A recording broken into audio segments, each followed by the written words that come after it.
ஜாதி மதம் வர்க்கம் தாண்டி நம் காதல் வாழும். ஹாய் எவ்ரிவன், நான் வந்து ஸ்ருதி, இவர் மகிழன். ஸோ லாஸ்ட் நாங்கள் போட்ட இன்ட்ரோ வீடியோக்கு வந்து நிறைய நல்ல ரெஸ்பான்சஸ் இருக்குது. நிறைய பேர் பார்த்துருக்கீங்க, நிறைய பேர் சப்ஸ்கிரைப் பண்ணால் பார்த்துருக்கீங்க. இந்த வீடியோ பார்க்குற எல்லாரும் சப்ஸ்கிரைப் பண்ணிட்டு பாருங்கள். அண்ட் நாங்கள் சப்ஸ்கிரைப் பண்ணும்போது அவங்களுக்கு வந்து நாங்கள் புதுசாக போகிற வீடியோஸில் நோட்டிஃபிகேஷன் வரும். அண்ட் நாங்களும் கொஞ்சம் சந்தோஷமாக இருப்போம். ஆமாம், இன்றைக்கி வந்து நாங்கள் இன்ஸ்டாகிராமில் நிறைய எங்களுக்கு வந்தது. நீங்கள் எப்படி சந்திச்சுக்கிட்டீங்க, நீங்கள் எப்படி லவ் பண்ணீங்க, எப்போது உங்கள் லவ் ஸ்டார்ட் ஆச்சு, அது மாதிரி எங்கள் லவ் ஸ்டோரியை ரொம்ப க்யூரியஸாக கேட்குறாங்க. இப்போ இன்றைக்கி நாங்கள் எப்படி சந்திச்சுக்கிட்டோம், நாங்கள் எப்படி லவ்க்குள்ளே வந்தோம், எங்கள் லவ் பற்றி கொஞ்சம் சொல்லலாம்னு நினைக்கிறேன். ட்ராஜடி தானே, அங்கே பேச அவர் அப்படிதான் சொல்லுவார் ட்ராஜடி அப்படின்னு சொல்லிட்டு. அதனால் அதை பற்றி இன்னைக்கு பேச போகிறோம். என் வாய்ஸ் வந்து கொஞ்சம் 2 பேருக்குமே பயங்கர கோல்டு. அதில் 2 பேர் வாய்ஸ் ஒரு அளவு யாரோ டப்பிங் பண்ண மாதிரி தான் இருக்கும். பட் இட்ஸ் ஓகே, ஆனாலும் போகிறோம். சரி சொல்லுங்கள், நம்ம முதல்ல எப்போ சந்திச்சோம்? எல்லாத்துக்கும் காரணம் அவன் தான்டா அப்படின்ற மாதிரி. எல்லாத்துக்கும் காரணம் ஒரு கிழவன் தான். அவர் இன்னைக்கு உயிரோடு இல்லை. எல்லாத்துக்கும் காரணம் பெரியார் தான் அப்படின்ற மாதிரி அவர் ஒரு காரணம். இன்னொரு காரணம் வந்து தாகம்ன்ற ஒரு என்ஜிஓவில் கக்கூச காணோம் அப்படின்ற ஒரு ஈவெண்ட், பப்ளிக் டாய்லெட்ஸ் நிறைய வேணும் அப்படின்னு ஃபைட் பண்ணி அது ஒரு ரிசர்ச் மாதிரி பண்ணியிருந்தாங்க. அது வந்து ப்ரெசென்ட் பண்ணி இல்லை இன்னும் நிறைய வேணும், ஏன் மெயின்டெனன்ஸ் இல்லைன்ற நிறைய கேள்விகளுக்கான ஒரு ஆரம்ப புள்ளியாக இருந்த ஒரு ஈவெண்ட் நடக்கும்போது நான் வந்து actually college 2nd or 3rd year படிச்சுட்டு இருந்தேன். அப்போ வந்து ரோட்ராக்டில் ரொம்ப ஆக்டிவாக இருந்தேன் நான். அப்போ வந்து இன்னொரு ரோட்ராக்டராக இருந்தாங்க போனாக்கா. ஸோ போனாக்கா வந்து அப்போது ஆமாம், இப்போ நிறைய பேருக்கு வந்து உறவுகள் ட்ரஸ்ட் மூலயமா போனாக்கா தெரியும். அது இல்லாமல் அக்கா ரோட்ராக்டராக இருந்தாங்க. அப்போ ரோட்ராக்ட்லேருந்து அக்கா எனக்கு ஃபோன் பண்ணி, பாப்பா இது மாதிரி ஒரு ஈவெண்ட் நடக்குது, நீங்கள் வந்து நீங்கள் போய் பாருங்கள், உங்களுக்கு வந்து உங்களுக்கு ஓகே, உங்களுக்கு வந்து அதில் ஒர்க் பண்ணலாம் இருக்குது அப்படின்னா உங்கள் காலேஜையும் கொஞ்சம் இன்வால்வ் பண்ணுங்கள், ஸ்டூடெண்ட்ஸ்லாம் வந்தால் வந்து இட் பி நைஸ் அப்படின்ற மாதிரி சொல்லியிருந்தாங்க. ஸோ அதனால் நானும் என்னோட ஒரு ஜூனியரும் வந்து தாகம் ஆஃபீஸ்க்கு ஒரு மீட்டிங்காக போகிறோம். அது டேட் எனக்கு கரெக்டாக ஞாபகம் இல்லை. ஸோ இது வந்து இட்ஸ் அரௌண்ட் ஒரு 2018 நினைக்கிறேன்ல, 2017 2018. ஸோ அதுக்கு வந்து நாங்கள் ஒரு மீட்டிங் போகிறோம். நானும் என்னோட ஜூனியர் ஜெகன் தம்பியும் நாங்கள் 2 பேருமே வந்து அந்த மீட்டிங்க்கு போகிறோம். இதுதான் நாங்கள் வந்து அதான் ஃபர்ஸ்ட் ஈவெண்ட். ஓகேவா, நீங்கள் எப்படி அதுக்கு வந்தீங்க? இவர் வந்து அந்த ஈவெண்ட்க்கு வந்திருக்காரு, இவர் வந்த கதையை இவர் சொல்லுவார். அப்போ வந்து அவங்களோட அந்த மீட்டிங்க்கான நோக்கம் என்னவா இருந்துச்சுன்னா, கக்கூஸ் சென்னையில் நகர்ப்புறங்களில் இருக்கிற கக்கூஸ் என்ன நிலமையில் இருக்குது, அதை பப்ளிக் அக்சஸ் பண்ணுற அளவுக்கு இருக்கா, அதில் என்னென்ன இம்ப்ரூவ்மெண்ட்ஸ் கொண்டு வரணும், தண்ணி இல்லாமல் இருக்குது, இல்லை பயோ மாதிரி மாற்றணுமா, பயோ வந்து மக்களுக்கு யூஸ் பண்ண தெரியுதா, அதுக்கு எப்படி அவேர்னஸ் க்ரியேட் பண்ணுறது, அப்படி அதை பற்றின ஒரு டிஸ்கஷனுக்காக பல்வேறு தரப்புக்கிட்ட இருந்து இன்புட்ஸ் வாங்குறதுக்காக ஒரு மீட் வச்சுருந்தாங்க. நாங்கள் வந்து ஒரு பொலிட்டிக்கல் சர்க்கிள்லேருந்து எங்களை கூப்பிட்டுருந்தாங்க. இன்னும் சொல்ல போனால் என்னை தனியாக இன்வைட் பண்ணாங்கன்னு சொல்ல முடியாது. நண்பர் மீனா அவங்க ஜீவா ஃப்ரெண்ட்ஸோடு வாங்க அப்படின்னு சொல்லியிருந்தாங்க. அப்போது ஜீவாவோட நாங்கள் போயிருந்தோம். நானும் இரண்யான்னு எங்கள் தோழர், டிவிக்கு தோழர் ஒருத்தவங்க, அவங்க 2 பேரும் சேர்ந்து நாங்கள் எல்லாருமா போனோம். அப்படி போகும்போது தான் நாங்கள் வந்து இவங்களை பார்த்தோம். நாங்கள் ஒரு பக்கம் உட்காந்துருந்தோம், இவங்க எதிர்பக்கம் உட்காந்து டிஸ்கஸ் பண்ணிகிட்டு இருந்தோம். இதை பற்றின கக்கூஸ், எவ்வளோ கக்கூஸ் இருக்குது, என்னென்ன பிரச்சனைகள் இருக்குது அப்படிங்கிறத டிஸ்கஸ் பண்ணிகிட்டு இருந்தோம். அப்போ தான் இவங்களை பார்த்தோம் முதல்ல. ஆமாம், நாங்கள் ஆக்சுவலி எல்லாருமே ரவுண்டாக உட்காந்துருந்தோம். சின்ன ஆஃபீஸ் தான், ரவுண்டாக உட்காந்துட்டு இருந்தோம். நான் ஸ்ட்ரெயிட் ஆப்போசிட் உட்காந்துருந்தேன். அப்போ வந்து பெருசாக யாருமே தெரியாது இல்லையா, அங்கே இருக்கிற யாரையுமே எனக்கு யாருன்னு தெரியாது. நான் கூட்டிகிட்டு போனேன், என்னோட ஜூனியர் தவிர அங்கே யாரையுமே எனக்கு தெரியாது. ஸோ அப்போ தான் இன்ட்ரடியூஸ் பண்ணிக்கிறோம். ஸோ அப்போ வந்து அவரை இன்ட்ரடியூஸ் பண்ணிக்கிறாரு, நான் என்னை இன்ட்ரடியூஸ் பண்ணிக்கிறேன், எல்லாருமே இன்ட்ரடியூஸ் பண்ணி அப்படி பேசிகிட்டு இருக்கோம். ஸோ நான் வந்து பப்ளிக் டாய்லெட்ஸ் நம்ம யூஸ் பண்ணியிருக்கோம், அது மாதிரி ரொம்ப ஜென்ரல் டிஸ்கஷன். ஸோ இப்போ வந்து நாங்கள் முதல்ல சந்திச்சதுக்கு யாரெல்லாம் காரணம் அப்படின்னா இதெல்லாம் லிஸ்ட்டு, போனாக்கா, மீனாக்கா, அதுக்கப்புறம் இரண்யா, தாகம் ஃபவுண்டேஷன், அதுக்கப்புறம் இது மாதிரி பெரிய லிஸ்ட் இருக்கு இல்லையா. ஸோ அது மாதிரி நாங்கள் சேர்ந்ததுக்கும் அவங்க எல்லாருமே ஒரு பெரிய காரணமாக இருப்பாங்க. ஸோ அப்படிதான் எங்களோட முதல் சந்திப்பு இருந்தது. ஸோ முதல்ல சந்திச்சோன்னே என்னை பார்த்து என்ன நினச்சிங்க நீங்கள்? அப்போ ஆக்சுவலாக நானும் இரண்யாவும் அந்த கூட்டத்தில் பெரிய ஆக்டிவாக இல்லை. இரண்யாவுக்கு என்ஜிஓ பெருசாக அட்டாச் கிடையாது. அவங்களுக்கு என்ஜிஓவில் பழக்கம் இல்லை. நான் வந்து ரொம்ப ஸ்டார்டிங் ஏர்லி ஸ்டேஜில் வந்து என்ஜிஓவில் வேலை பார்த்துருக்கேன். நிறைய பசங்களோட அப்போ என்னோட ஃப்ரெண்ட்ஸோடு சேர்ந்து நிறைய செஞ்சுருக்கேன். அதுக்கப்புறம் பொலிட்டிக்கலாக வந்ததுக்கப்புறம் என்ஜிஓ பக்கம் நான் வந்து போகல. நிறைய பழைய என்ஜிஓஸ்லாம் வந்து அப்படியே விட்டுட்டேன் நான். பொலிட்டிக்கல் வேலைகளே நமக்கு அதிகமாக வர ஆரம்பிச்சிச்சு. இதில் வந்து சும்மா போவோம், என்ன தான் பேசுகிறானுங்கன்னு கேட்போமே அப்படிங்கிற ஒரு ஆட்டிடியூடில் தான் நானும் இரண்டியாக போயிருந்தோம். அப்போ வந்து சும்மா ஒருத்தரையாக பார்த்து கலாய்ச்சிட்டு இவங்க பேசுகிறதெல்லாம் சும்மா கிண்டல் பண்ணிக்கிட்டு அந்த மாதிரி உட்காந்துருந்தோம். அப்போ வந்து இவங்களையும் பார்த்தோம். ஏன்னா இந்த பொண்ணு மட்டும் ஷார்ட் ஹேரில் இருக்குது, நம்ம ஐடியாலஜியோட கொஞ்சம் ஒட்டுவாங்க போல இருக்கு அப்படின்னு கலாய்ச்சிட்டு இருந்தோம். அப்போதான் முதல் இம்ப்ரெஷன் சொல்லலாம். அப்பவுமே இது மாதிரி பாய் கட் தான் வச்சிருந்தேன். ஒரு ஜீன், ஒரு பிளாக் டாப் நெட்ல அதை போட்டிருந்தேன்.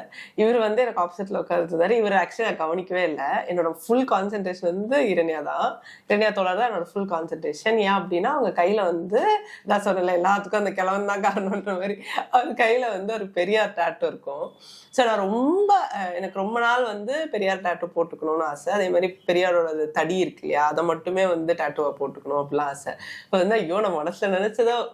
எனக்கு வந்து அப்போ டேட்டூ போட்டுக்கலாம் பர்மிஷன் கிடையாது. காலேஜ் ஸ்டூடெண்ட்னால வீட்டில் வந்து நோ டேட்டூஸ் அப்படின்றதுனால.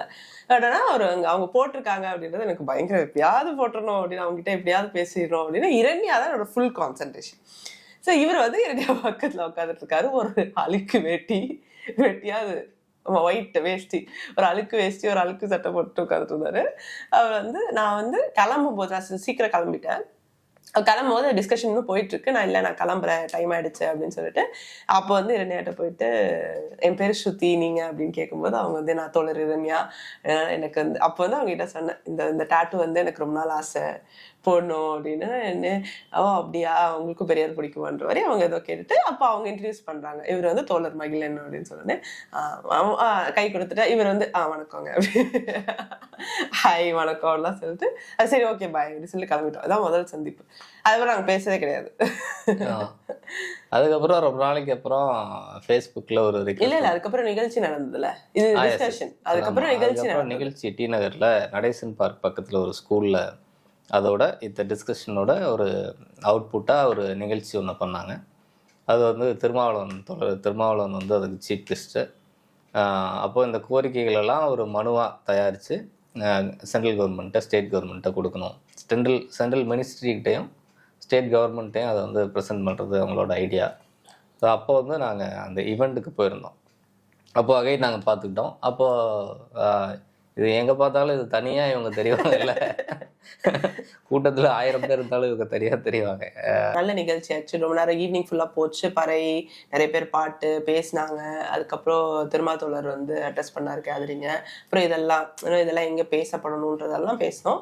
So it was a very good event. அது முடிச்சுட்டு நான் வந்து கடைசி வரைக்கும் அந்த ஆக்சுவலி அன்னைக்கு வந்து நான் கடைசி வரைக்கும் இருந்தேன் நினைக்கிறேன். லாஸ்ட் குரூப் ஃபோட்டோ வரைக்கும் இருந்தால் நீங்கள் முன்னாடி கிளம்பிட்டீங்க. நீங்கள் முன்னாடி கொஞ்ச நேரம் பேசிட்டு கிளம்பிட்டீங்க. அப்போ வந்து அவர் அந்த திண்டில் உட்காந்துட்டு இருந்தார். நான் வந்து என்ட்ரன்ஸ் வந்து எல்லாத்தையும் சைன் வாங்கிட்டு இருந்தேன். அவர் திண்டில் எப்படி நக்கலாக உட்காந்துட்டு எல்லாரும் வேடிக்கை பார்த்துட்டு கலாய்ச்சி அதான் வந்து செகண்ட் மீட்டு. அதுக்கப்புறம் ரொம்ப நாள் ஒரு 2-3 months இருக்கும்னு நினைக்கிறேன். திடீர்னு ஒரு நாள் வந்து ஃபேஸ்புக் ரெக்வஸ்ட் வந்தது. ஆமாம். அப்போ வந்து ஆக்சுவலி இவர் ப்ரொஃபைலில் வந்து எப்படி வந்து தேட ஆரம்பித்தேன் அப்படின்னா அன்னைக்கு நாங்கள் வந்து அந்த நிகழ்ச்சி நடந்தது இல்லையா, அன்னைக்கு வந்து தாகம் ஃபவுண்டேஷன்ல யாரோ ஒருத்தரோட பர்த்டே, அதுக்காக நம்ம வந்து கேக் கட் பண்ணியிருந்தோம். ஸோ அதில் வந்து எல்லாரையும் டேக் பண்ணியிருந்தாங்க. அப்போ வந்து தோழர் இரண்யாவும் டேக் பண்ணியிருந்தாங்க. தோழர் இரண்யான்றது அப்படியே ஓகே இவங்க தான் அவங்க நம்ம வந்து எங்களுக்கு ஃப்ரெண்ட் ரெக்வஸ்ட் கொடுத்து ஃப்ரெண்ட் ஆயிடணும் அப்படின்னு சொல்லிட்டு இரண்யா தோழருக்கு ரெக்வஸ்ட் கொடுத்துட்டு அப்படியே வந்து அடுத்து பார்த்தா தோழர் மகிழன் அப்படின்னு வந்துருந்துச்சு. அப்படிதான் வந்து உங்களுக்கு ரெக்வஸ்ட் கொடுத்தேன். இரண்யா தோழர் தான் அப்பவும் முதல்ல அப்படின்ற மாதிரி ஃபர்ஸ்ட் இரண்யா தோழருக்கு ரெக்வஸ்ட் கொடுத்து அதுக்கப்புறம் மகிழன் தோழருக்கு ரெக்வஸ்ட் கொடுத்தேன். ஆமாம். அப்போ நான் வந்து என்னோட பழைய ஃபேஸ்புக் அக்கௌண்ட் ஏதோ சம்திங் இஷ்யூனால இல்லை, புதுசாக ஒரு அக்கௌண்ட் ஓப்பன் பண்ணியிருந்தேன். அப்போது ஃபாலோவர்ஸ் கொஞ்சம் கம்மியான ஃபாலோவர்ஸ் தான் இருந்தாங்கன்னு நினைக்கிறேன். அப்போது வந்து நான் ரெக்வஸ்ட் வர்றதை பார்த்துட்டு ஆக்சுவலாக நான் வந்து அதுக்கு முன்னாடி நிறைய ஃப்ரெண்ட்ஸ் இருந்திருக்கலாம். இந்த அக்கௌண்ட்டில் வந்து நிறைய பெண்கள் வந்து இல்லை. ஆனால் எனக்கு அப்பவும் சரி இப்போவும் சரி பெருசா பெண்கள் எனக்கு ரிக்வெஸ்ட் கொடுத்தாங்களா அப்படின்னு எனக்கு தெரியல. இந்த அக்கௌண்ட்ல கண்டிப்பா எனக்கு பெண்கள் ரிக்வெஸ்ட் கொடுத்ததில்ல. அப்படிங்கும்போது நான் வந்து எல்லாத்தையும் காட்டினேன். என்ன எனக்கு ஒரு பொண்ணு ரிக்வெஸ்ட் கொடுத்துருக்குது, இது பொண்ணான்னு பாருங்க அப்படின்னு சொல்லி. ஏய் இது பொண்ணு தானான்னு பாருங்கடா, நீங்க யாராச்சும் கலாய்க்கிறீங்களா அப்படின்ற மாதிரி. அதாவது அப்போ வந்து நான் காலேஜ்ன்றனால பெருசா என்னோட போட்டோலாம் வச்சிருக்க மாட்டேன். ஸோ அதுலலாம் நான் வந்து கொஞ்சம் லைட்டா கன்சர்வேட்டிவ் சொல்லலாம். ஸோ வந்து கன்சர்வேட்டிவ் கிடையாது, பயம் இருக்கும்ல, அந்த சின்ன பசங்களோட பயம் இருக்கும். அதனால வந்து இந்த சூர்யா பிக்சரு, குழந்தைங்க பிக்சர் அது மாதிரிலாம் வச்சிருப்பாங்கல்ல, அது மாதிரி தான் டிபி அவன் வச்சிருப்பேன். ஏதோ ஒரு குழந்தை, அவன் நீ உன்னோட சின்ன வயசு ஆமா போட்டோ என்னோட சின்ன வயசு ஓகே நினைக்கிறேன். அது கர்லி ஹேர் வச்சு ரொம்ப சின்ன வயசு 3 வயசு இருக்கும்னு நினைக்கிறேன். ஆமா. அந்த போட்டோ வச்சிருந்தேன். ஆமா அப்பதான் கரெக்டா அதான் ப்ரொஃபைல் பிக்சர் வச்சு. அதை பார்த்துட்டு அப்புறம் இரண்யாட்ட கேட்டேன், இந்த பேர் வந்து ஸ்ருதி மாதிரி இருக்கு, ஆனால் ஃபேக் அக்கௌண்டா அப்படின்னு தெரியல, எனக்கு போய் எப்படி ரிக்வெஸ்ட் கொடுப்பாங்க அப்படின்னு சொல்லி கேட்கும்போது, இல்லை எனக்கும் வந்திருக்கு, நான் இப்போ தான் பார்க்குறேன், எனக்கும் வந்திருக்கு, ஆமா நீ அக்செப்ட் பண்ணி இப்போ பேசிப்பாரு அவளான்னு தெரிஞ்சிட போகுது அப்படின்னு. ஐயோ அப்படின்னு சொல்லிட்டு இருந்தது. அப்புறம் ஒரு 2-3 டேஸ், கிட்டத்தட்ட 2-3 டேஸ் இருக்கும், அப்படி தான் அக்செப்ட் பண்ணேன். அக்செப்ட் பண்ண உடனே மெசேஜ் வந்துச்சு, அவனே கன்ஃபார்ம் பண்ணிட்டான் கண்டிப்பா ஃபேக் அக்கவுண்ட் தான். ஹாய் தோழர் அப்படின்ட்டு. சரி பண்ணுவோம், ரிப்ளை பண்ணுவோமா வேண்டாமா அப்படின்னு சொல்லிட்டு அப்புறம் அப்போவும் 2 நாள் கழிச்சு தான் பண்ணேன்னு நினைக்கிறேன். 2 நாள்ல நைட்டை நம்ம பண்ணேன். அதுக்கப்புறம் தான் சொன்னாங்க ஸ்ருதி. அப்போ நான் திரும்ப சொன்னேன் இரண்யாட்ட நண்பர்கள் மோகன், ஜீவா இவங்ககிட்டலாம் சொன்னேன். சொல்லும்போது எப்படி வந்து உனக்கு மட்டும் அவன் மெசேஜ் பண்ணா அப்படின்னு இரண்யா கேட்டான். தெரியல பண்ணா அப்படின்னு சொல்லிட்டு ஜஸ்ட் ஃப்ரெண்ட்ஸாக பேசிகிட்டு இருந்தோம். சொல்ல போனால் மெசஞ்சரில் தான் நிறைய பேசிகிட்டு இருந்தோம். ஆமாம் அது வந்து எப்படி ஆரம்பிச்சது அப்படின்னா, நீங்கள் என்ன பண்ணுறீங்க, என்ன படிச்சிருக்கீங்க, உங்கள் வீட்டு ஆட்கள் பற்றி சொல்லுங்கள். இவர் வந்து அவர் ஃபேமிலி பற்றி பேசுறது, நான் அம்மா அப்பா இங்கே இருக்கோம் அப்படின்ற மாதிரி பேசுறது. அவ்வளோதான் வந்து ஆக்சுவலி எங்களோட ஃபர்ஸ்ட் கான்வர்சேஷன். அது ஒரு 2-3 months அப்படி தான் மெசஞ்சரில் போச்சுன்னு நினைக்கிறேன். அதுக்கப்புறம் நான் வந்து ரொம்ப மெசஞ்சர் பார்க்க மாட்டேன். இவரும் வந்து ரொம்ப ஸ்லோவாக தான் ரிப்ளை பண்ணிட்டு இருந்தார். அதனால வந்து உங்கள் வாட்ஸ்அப் நம்பர் கொடுக்குறீங்களா, நான் வாட்ஸ்அப்பில் ஷேர் பண்ணுறேன். ஆமாம், எனக்கு என்னென்னா எனக்கு இங்கிலீஷ், இவங்க டாக்டர் படிக்கிறாங்க, அதுவும் இங்கிலீஷ் நல்லா வரும்.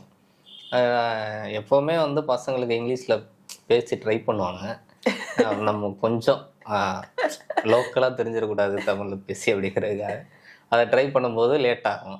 டிக்ஷனரிலாம் பார்த்து டைப் பண்ண வேண்டியிருக்கும். இவ்வளோலாம் நீ ட்ரை பண்ண என்கிட்ட சொல்லலையே.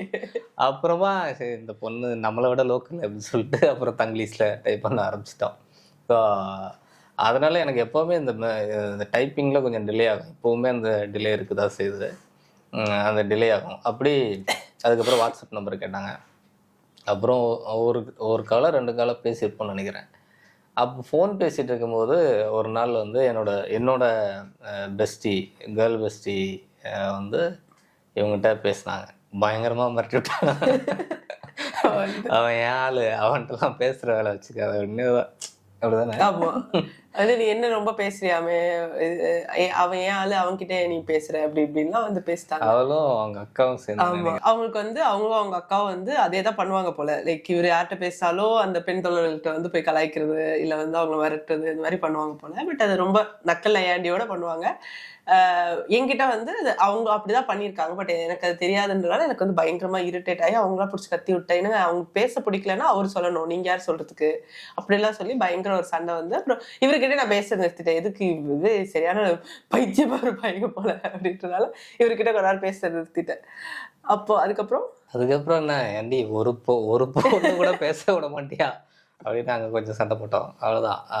அப்புறம் ரொம்ப நாள் கேப்னு நினைக்கிறேன். ஆமாம் அதுக்கப்புறம் ரொம்ப நாள் பேசவே இல்லை. அதுக்கப்புறம் இவரே என்னைக்கோ ஒரு நாள் வந்து ஹாய் எப்படி இருக்கீங்க அப்படின்னு, நல்லா இருக்கேன், அப்புறம் உங்கள் ஃப்ரெண்ட் எப்படி இருக்காங்க அப்படின்னு நக்கலாம், நான் அவங்க எப்படி இருக்காங்க அப்படின்ற மாதிரி கேட்டேன். அப்புறம் சாரிங்க, அவள் வந்து எப்போவுமே அப்படிதான் பண்ணுவாள், அது வந்து ரொம்ப கலாய் மாதிரி போயிடுச்சு, சாரி உங்களை ஹர்ட் பண்ணியிருந்தா சாரின்ற மாதிரிலாம் ஏதோ சொன்னார். அதுக்கப்புறம் சரி ஓகே அப்படின்னு நார்மலாக பேச ஆரம்பிச்சோம். பட் அதுக்கு முன்னாடி நாங்கள் ரொம்ப க்ளோஸாக இல்லை, ஐயோ இவர்கிட்ட பேசாமல் இருக்கோமேன்ற அளவு ஃபீல் பண்ணுற அளவுக்கு. அதுக்கப்புறமும் நாங்கள் ஒன்றும் ரொம்ப க்ளோஸ்லாம் ஆகலை. ஸோ அப்பப்போ ஒரு கால் பேசுவோம், இல்லைன்னா வந்து வாட்ஸ்அப்பில் மெசேஜ் பண்ணுவோம்.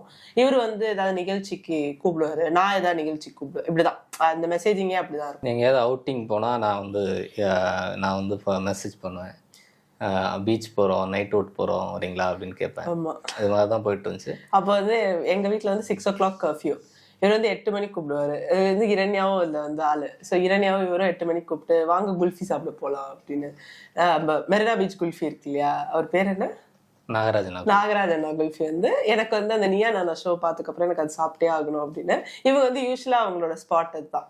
இவங்க வந்து ரொம்ப வருஷமா அங்கே சாப்பிட்ருக்கனால அவங்க யூஸ்வல் ஸ்பாட் அதுதான். ஸோ வந்து இரண்யா தோழர் கூப்பிடுவாங்க. நானே உன்னை வீட்டில் வந்து உங்கள் அம்மா கிட்ட சொல்லி கூப்பிட்டு வரேன், நானே பத்திரமா கொண்டு வந்து விட்டுறேன் அப்படிலாம் சொல்லுவாங்க. எங்கள் அம்மா வந்து ஐயோ இல்லை கண்டிப்பாக விட மாட்டாங்க எங்கள் அம்மா அப்படின்னு சொல்லி நான் வந்து பயங்கர 6 o'clock கர்ஃப்யூ வந்து கரெக்டாக மெயின்டைன் பண்ணுவேன் எங்கள் வீட்டில். அப்போ வந்து காலேஜ் படிச்சுட்டு இருக்கும்போது. ஸோ அதனால் அது கரெக்டாக இருப்பேன். அதனால வெளியவே போனதில்லை. நீங்க வந்து நான் காலேஜ் முடியிற வரைக்கும் வெயிட் பண்ணுங்க, அதுக்கப்புறம் நம்ம குல்ஃபி சாப்பிட போகலாம் அப்படின்னு சொல்லியிருக்கேன். ஞாபகம் இருக்கா? திரும்பவும் நம்ம எப்போ மீட் பண்ண ஞாபகம் இருக்கா? அதுக்கப்புறம் அதான் ஜீவா தோழரோட இந்த நிகழ்ச்சிக்கு வந்தீங்க, திருநங்கைகள் நிகழ்ச்சிக்கு வந்தீங்க. அது தேர்ட் மீட். ஆமா, அதான் தேர்ட் மீட். அப்புறமா எப்போ லவ் ஸ்டார்ட் ஆச்சு, ஒரு முக்கியமான சந்திப்பு அதுக்கப்புறம். ஆக்சுவலி வந்து இதுக்கு நடுவில் வந்து நான் வந்து ஒரு நிகழ்ச்சி ஹோஸ்ட் பண்ணியிருந்தேன் எங்கள் ரோட்ராக் மூலியமா. சேத்பட்டில் இருக்க திருநங்கைகள் இல்லத்தில் வந்து ஹோமில் வந்து ஒரு தீபாவளி செலிப்ரேஷன் ஒன்று, அதுக்கு வந்து நான் சாரீலாம் கட்டியிருந்தேன். ஸோ அதனால் நான் தான் எம்சி ஹோஸ்ட்டு. அதனால வந்து இவர்கிட்ட கூப்பிட்டுருந்தேன், வாங்க ஒரு நியூ எக்ஸ்பீரியன்ஸாக இருக்கும், வாங்க எங்கள் நிகழ்ச்சியில் நீங்கள் கலந்துக்கோங்கன்ற மாதிரி கூப்பிட்டுருந்தேன். இவர் வந்து ஜீவா தோழரோட வந்திருந்தார். வந்துட்டு குடுகுடு கிளம்பிட்டாங்க. அது வந்து வந்ததும் தெரில கிளம்புனதும் தெரிலன்ற மாதிரி கிளம்பிட்டாங்க. அப்போ வந்து நான் இவர்கிட்ட ஃபோன் பண்ணி, நீங்க என்ன எதுக்குங்க கூப்பிட்டவங்கள, சும்மா அப்படி ஓரமா நின்னீங்க, என்னை பார்த்தீங்க கிளம்பிட்டீங்க அப்படின்னா. அதுக்கப்புறம் சாரியில் நல்லா இருந்தீங்க, எனக்கு அந்த சாரி ரொம்ப பிடிச்சது. ஏன்னா ஃபர்ஸ்ட் டைம் இப்போதான் சாரி, ஓ இந்த பொண்ணு சாரிலாம் கட்டுவா அப்படின்ற ரேஞ்சில் அப்போதான் பார்த்துருக்கேன். இது பொண்ணு தானா? ஆமா, இப்பதான் நான் உன்னை பெண்ணாகவே பார்க்கிறேன்ற மாதிரி அப்பதான் ஃபர்ஸ்ட் பார்த்தாரு. ஸோ அப்போ வந்து அதனால வந்து அது ஒரு முக்கியமான சந்திப்பு, சாரி சந்திப்பு. அது முக்கியமான சந்திப்பு இல்லை, அது நம்மளோட 3வது சந்திப்பு. அது ஒன்றும் அவ்வளோ ஸ்பெஷல் இல்லை. ஆக்சுவலாக அதுக்கு அடுத்த சந்திப்பு தான் நமக்கு வந்து நம்ம லைஃப்பில் அடுத்த கட்டத்தை காதல்ங்கிற இதுக்கு வந்து ஒரு அடித்தளம் போட்ட ஒரு சந்திப்பு. அந்த சந்திப்பை பற்றி நம்ம அடுத்த வீடியோவில் பார்ப்போம் என்ன நடந்துச்சு. அது கொஞ்சம் இன்ட்ரெஸ்டிங் சந்திப்பு. அது ஒரு மாதிரி ப்ரொபோசல் ரிலேட்டட் ஒரு சந்திப்பு. ஸோ அதோட கண்டினியூஷன் எல்லாமே நெக்ஸ்ட் கம்மிங் வீடியோஸ்ல சொல்றோம். ஓகே, டாடா, பாய். நீ என்ன சிரிக்கிற? உனக்கு இந்த வீட்டுல யாரு மரியாதை கொடுக்குறா? நானே கொடுக்குறேன்.